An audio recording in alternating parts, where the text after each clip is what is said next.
Hello प्यारे बच्चों, good afternoon to you all. कैसे हैं आप? उम्मीद करता हूं आप बढ़िया होंगे।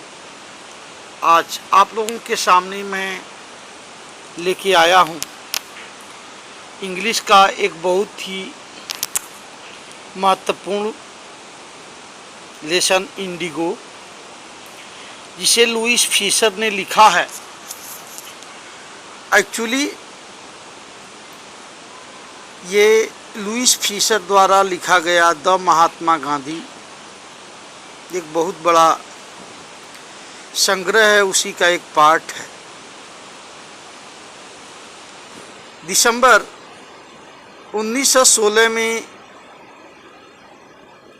गांधी जी भारतीय राष्ट्रीय कांग्रेस का जो एनुअल फंक्शन था उसी में भाग लेने के लिए लखनऊ गए। वहाँ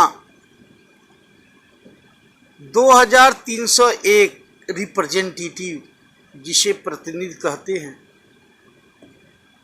और तमाम विजिटर्स गांधी जी से मिलने वाले आए हुए थे।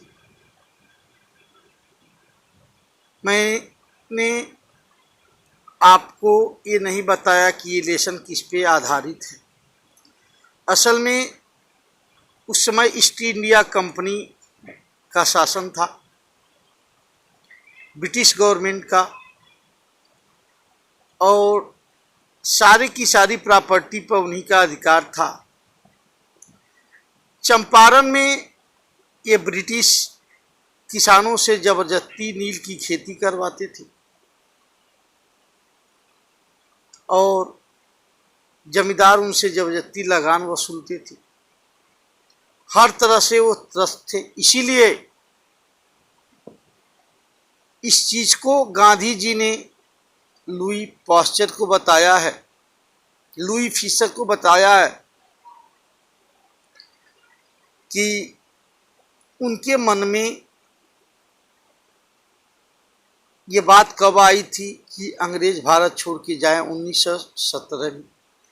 लेकिन 1917 से पहले दिसंबर 1916 में वो लखनऊ गए थे और वहीं चंपारण का एक किसान राजकुमार शुक्ला उनसे मिला और उन्हें अवगत कराया कि आप मेरे ज़िले में आए हैं, वहाँ ब्रिटिशर बहुत अत्याचार कर रहे हैं।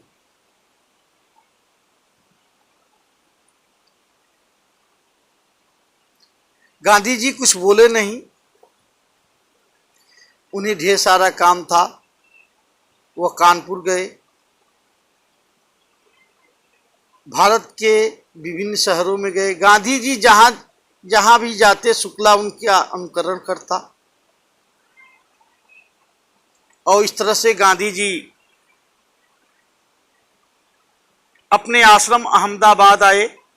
तब शुक्ला ने उनसे अनुरोध किया कि आप एक निश्चित समय बता दें कि कब आएंगे आप चंपारण। चंपारण के बारे में देखना तो दूर, गांधी जी कभी सुने ही नहीं थे। उन्होंने बताया कि देखो, मैं कलकत्ता आऊँगा, तब कुछ काम है इस महीने में, और तुम कलकत्ता आना, फिर चलेंगे। फिर 1917 में गांधी जी जब शुक्ला कलकत्ता गया, गांधी जी व्यस्त थे। जब गांधी जी फुर्सत में आए तब वो शुक्ला, राजकुमार शुक्ला, गांधी जी को लेकर पटना के लिए रवाना हुआ। वहाँ शुक्ला गांधी जी को राजेंद्र प्रसाद, नाम आपने सुना होगा, डॉक्टर राजेंद्र प्रसाद, ये पहले वकील थे। बाद में जब भारत स्वतंत्र हुआ तो भारत के प्रथम राष्ट्रपति बनी,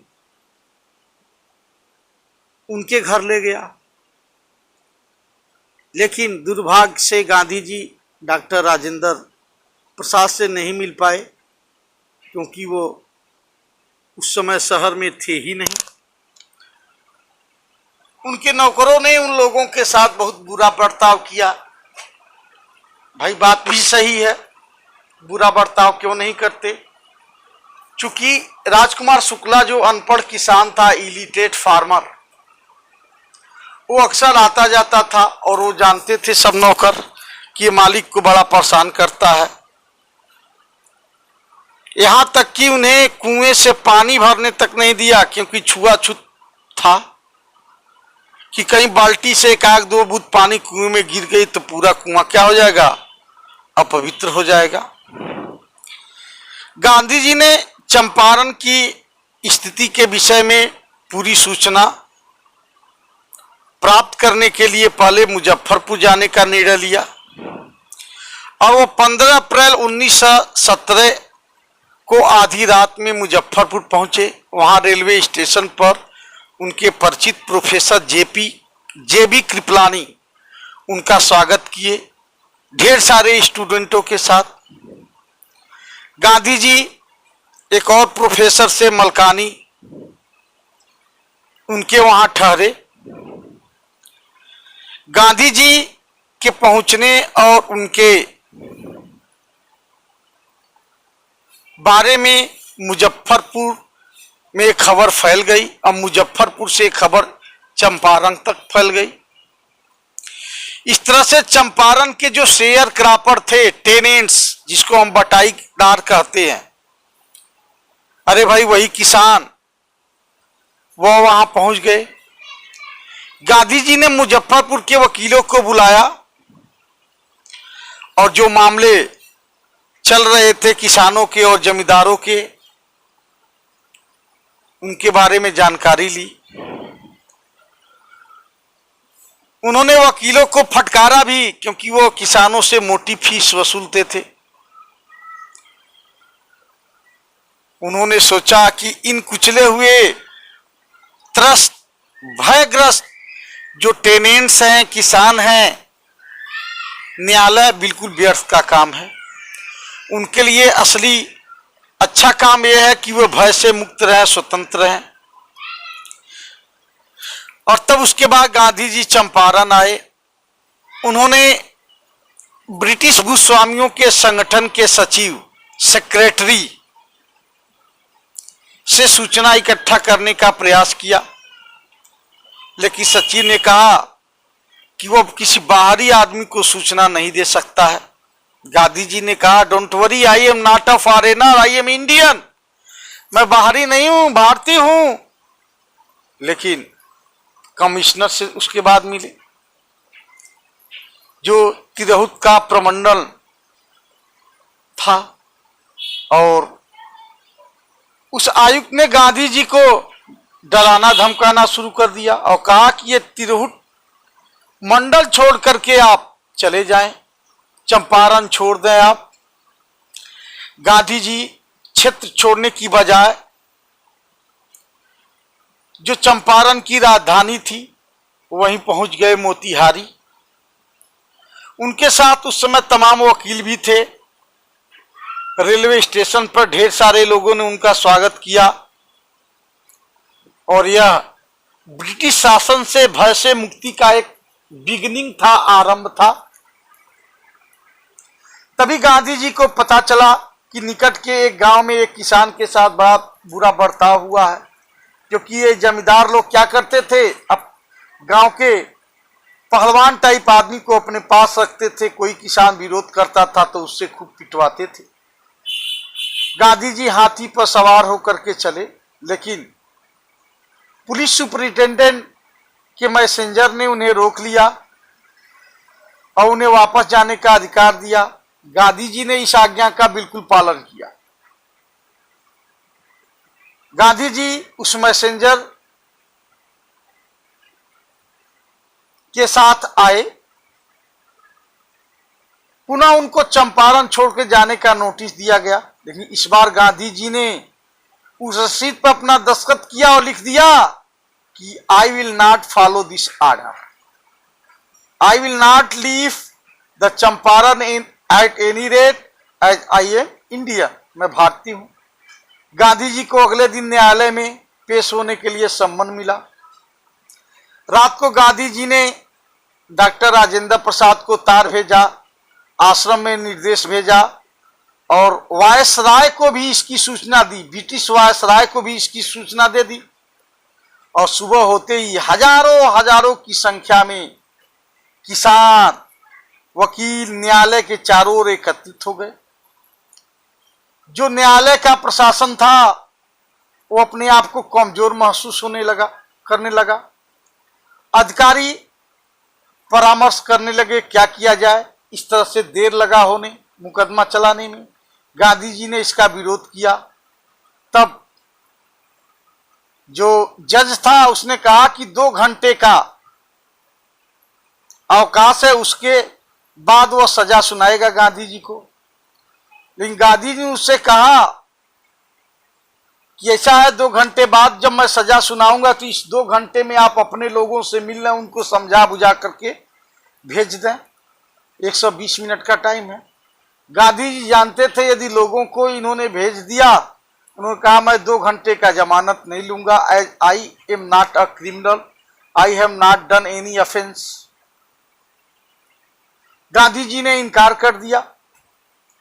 इस तरह से जो जज था बिना जमानत के ही उन्हें छोड़ दिया। जब न्यायालय का पुनः सत्र प्रारंभ हुआ तो न्यायाधीश ने कह दिया कि वो कई दिन तक फैसला नहीं सुना पाएगा, तब तक गांधी स्वतंत्र रहेंगे। इधर गांधी जी ने वकीलों से, जो शेयर क्रॉपर से खेती करने वाले किसान थे, उनके साथ जो अन्याय हो रहा था इस बारे में पूछा। वकीलों ने आपस में विचार विमर्श किया। फिर उन्होंने गांधी जी को बताया कि वह उनका अनुसरण कर जेल जाने को तैयार थे, वह भी गांधी जी के हैं। और तब गांधी जी ने इनको डिवाइड कर दिया और निश्चित कर दिया कि कौन कौन से लोग गिरफ्तारी देंगे। इसी बीच जज की सूचना आ गई कि गांधी जी पर जो मामला चला था वो समाप्त कर दिया गया है। इस तरह से आधुनिक भारत में पहली बार नागरिक अवज्ञा ने विजय प्राप्त की थी। गांधी जी तथा वकीलों ने किसानों की शिकायत पर जांच करना शुरू कर दिया और लगभग 10,000 किसान उसमें गवाह बने, विटनेस बने, साक्षी बने। दस्तावेज थे, प्रमाण पत्र वह उपराज्यपाल से 4 बार मिले। जांच के लिए एक सरकारी कमीशन नियुक्त कर दिया गया और इस तरह से शुरू में गांधी जी चंपारण में 7 महीने रहे और फिर कई बार संक्षिप्त भ्रमण के लिए आए। सरकारी जांच ने बड़े खेतों के स्वामियों के विरुद्ध प्रमाण पत्र एकत्रित, सिद्धांत के रूप में किसानों को धन लौटाने को सहमत हो गए। गांधी जी ने केवल 50% मांगा, लेकिन बड़े खेतों के स्वामियों के प्रतिनिधि ने 25% लौटाने का प्रस्ताव किया। इस पर गांधी जी सहमत हो गए। इस तरह से गांधी जी ने यह स्पष्ट किया, मतलब क्या गांधी जी ने 50% मांगा लेकिन वो 25% लौटाए, सहमत हुए। गांधी जी ने यह स्पष्ट कर दिया कि जो लौटाई जाने वाली राशि थी उसकी मात्रा बहुत महत्वपूर्ण थी। जमींदारों को कुछ धन अपनी प्रतिष्ठा बचाने के लिए देने को विवश होना पड़ा। किसानों ने इस तरह देखा कि उनके अधिकार क्या क्या थे और गांधी जी उनके केवल अधिकार के रक्षक थे। इस तरह से किसानों के अंदर साहस आया। इन घटनाओं ने गांधी जी की स्थिति को और ऊंचा उठा दिया। कुछ ही सालों में ब्रिटिश के जो भूस्वामी थे, जमींदार थे, अपनी अपनी जमीनों को छोड़ दिए। अब ये जमीनें किसानों के पास लौट आई। नील का जो शेयर क्रॉपिंग होता था वो टेक्नोलॉजी आ जाने से खत्म हो गया। चंपारण के गांवों में कल्चरल और सोशल जो पिछड़ापन था, सामाजिक और सांस्कृतिक, उसको हटाने के लिए गांधी जी कुछ करना चाहते थे। उन्होंने टीचरों से प्रार्थना की, जानते थे, और गांधी जी के 2 युवा शिष्य नाम आप याद रखेंगे, महादेव देसाई और नरहरि पारिक। उनकी पत्नियों ने स्वेच्छा से उस काम के लिए उनको स्वयं पेश कर दिया। इस तरह से अन्य भी मुंबई से, पूना से, देश के अन्य अन्य जगहों से लोग आए, गांधी जी के साथ जुड़े। गांधी जी का सबसे छोटा जो था देवदास, गांधी जी का सबसे छोटा पुत्र देवदास आश्रम से आया, और गांधी जी की पत्नी कस्तूरबा भी आई, और इस तरह से 6 गांवों में प्राथमिक पाठशालाएं खोली गई, क्योंकि गांधी जी जानते थे जब तक अशिक्षा रहेगी तब तक इनका सामाजिक विकास नहीं होगा, कोई भी इनसे अंगूठा लगवा लेगा। इस तरह से गांधी जी की पत्नी कस्तूरबा ने पर्सनल स्वच्छता एवं सामुदायिक सफाई के विषय में आश्रम के नियम सिखाए। स्वास्थ्य की स्थितियां उस समय बड़ी दयनीय थी। गांधी जी ने एक चिकित्सक से स्वेच्छा से उसकी सेवाएं 6 महीने के लिए प्राप्त की। दवाइयां उस समय 3 ही थी, अरंडी का तेल था, मलेरिया वाली कुनैन की गोली थी, और गंधक वाला मलहम था। गांधी जी का ध्यान उस समय स्त्रियां जो खराब कपड़ा, गंदा वस्त्र पहनती थी उस ओर गया, और एक औरत ने गांधी जी की पत्नी को बताया कि उसके पास केवल एक ही साड़ी थी। इस तरह से चंपारण में अपने लंबे प्रवास के दौरान गांधी जी ने आश्रम पर दूर से ही चौकसी रखी और डाक द्वारा निर्देश भेजे। चंपारण में रह करके सारा काम करते रहे। चंपारण के प्रकरण में गांधी जी के जीवन में मोड़ ला दिया, और यह महत्वपूर्ण बिंदु था, और यहीं से अवज्ञा के रूप में ये आरंभ नहीं हुआ, बल्कि ये निर्धन जो किसान थे उनको कष्ट को कम करने का प्रयास के रूप में उत्पन्न किया। गांधी जी का जो पॉलिटिकल, राजनीतिक, करोड़ों लोगों की दैनिक समस्याओं से व्यवहारिक रूप से जुड़ा हुआ था। उन्होंने एक नए स्वतंत्र भारत को भारतीय आकार देने की चेष्टा की, जो अपने पैरों पर खड़ा हो सके और भारत को स्वतंत्र करा सके। इस तरह से गांधी जी ने अपने फॉलोअर्स को, अनुयायियों को आत्मनिर्भरता का भी पाठ पढ़ाया। गांधी जी के वकील मित्रों ने सोचा कि यह अच्छा होगा कि शांतिवादी चार्ल्स फ्रियर एंड्स चंपारण में ठहरें और उनकी सहायता करें, क्योंकि गांधी जी से उनको बहुत लगाव था। लेकिन गांधी जी नहीं माने। यदि गांधी जी मान जाते तो वह सहमत था, किंतु गांधी जी ने इसका विरोध किया। उन्होंने कहा, मकसद तो न्यायोचित है, the ambition is clear, justified, और युद्ध को जीतने के लिए स्वयं तुम्हें अपने ऊपर निर्भर रहना चाहिए, न कि दूसरों पर। अतः सेल्फ डिपेंडेंस, आत्मनिर्भरता, भारतीय स्वतंत्रता तथा बटाई में खेती करने वाले सभी एक साथ बंधे हुए थे। इस तरह से ये लेसन आपका समाप्त हुआ, और मैं चाहूँगा कि आप इसे सही ढंग से पढ़ें, जानें, ताकि आप आगे और कर सकें। यदि आपको कोई दिक्कत हो तो आप पर्सनल मैसेज कर सकते हैं। इसको कई बार आप पढ़ें तो आप जानेंगे इसमें कुछ नहीं है, बस ये है चंपारण में स्थिति खराब थी, वहां से एक अनपढ़ किसान राजकुमार शुक्ला आया, गांधी जी को लेके गया, गांधी जी ने वहां संघर्ष किया, उनकी स्थिति सुधरी, फिर वहां उन्होंने पाठशाला खुलवाया, ये सारे काम किए, और इस तरह से ये लेसन समाप्त होता है। Please if you have any problem so suggest me how to solve that problem, you will prepare question answer about it. Thanks.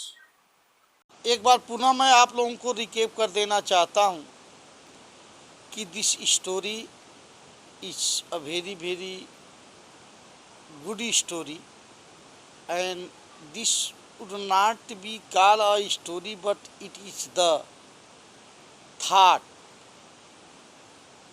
of Louis ji sir, यहाँ आप देख सकते हैं कि सारी की सारी अंग्रेजी लिखी हुई है। रिकेप में बस ये करना, आप अपने दिमाग में इस बात को बैठा लीजिए अच्छी तरह से कि उन्होंने क्या कहा था कि गांधी जी ने लुईस फिशर को स्वयं बताया है कि कैसे उनके मन में ये विचार आया था कि अब अंग्रेज़ों को भारत छोड़कर चला जाना चाहिए, नंबर 1। नंबर 2, कैसे इस प्रथा की शुरुआत हुई कि 1916 में वह लखनऊ गए और लखनऊ में एक अनपढ़ किसान जो चंपारण से चल कर के आया था, क्योंकि चंपारण में शेयर क्रॉपर्स की स्थिति क्या थी, बहुत ही अधिक खराब थी, इसलिए वो आया था ताकि गांधी जी उसकी क्या कर सकें, मदद कर सकें। फिर वो अपनी बात तो बता दिया, जानता था गांधी जी तमाम जगह जाएंगे, दिमाग में ये सेट करना पड़ेगा आपको। हालांकि ऑनलाइन क्लासेज में मैंने बहुत डिटेल बता दिया है, अब ये वीडियो है। So Gandhi ji wherever and when Rajkumar Shukla also went there, Rajkumar Shukla भी उनके साथ गया और कुछ कहता नहीं था, बस चुपचाप रहता था। जब वो अहमदाबाद आए तब उसने कहा कि आप एक बात बता दीजिए कि आप कब मुझे समय देंगे, चंपारण कब जाएंगे, तो बताएं। अगर आप सिर्फ स्क्रीन पर उगा हुआ इसका टोटल डिटेल अंग्रेजी में दे दिया गया है, अगर आप इसे सही ढंग से पढ़ेंगे तो समझ जाएंगे। और फिर उनको कलकत्ता जा कर के लाता है। गांधी जी समझते हैं, ढेर सारी चीज़ें हैं जो मैंने आपको बता दी है। फिर वहाँ के लोगों की समस्या वो दूर करते हैं और दूर करने के बाद ढेर सारा सुधार वहाँ करते हैं, पाठशालाएँ खुलवाते हैं, मैंने आपको बताया ही है। सो whereas I think that now will be able just to understand this lesson. Thanks all and please like and subscribe, ये तो मैं कह नहीं सकता। धन्यवाद।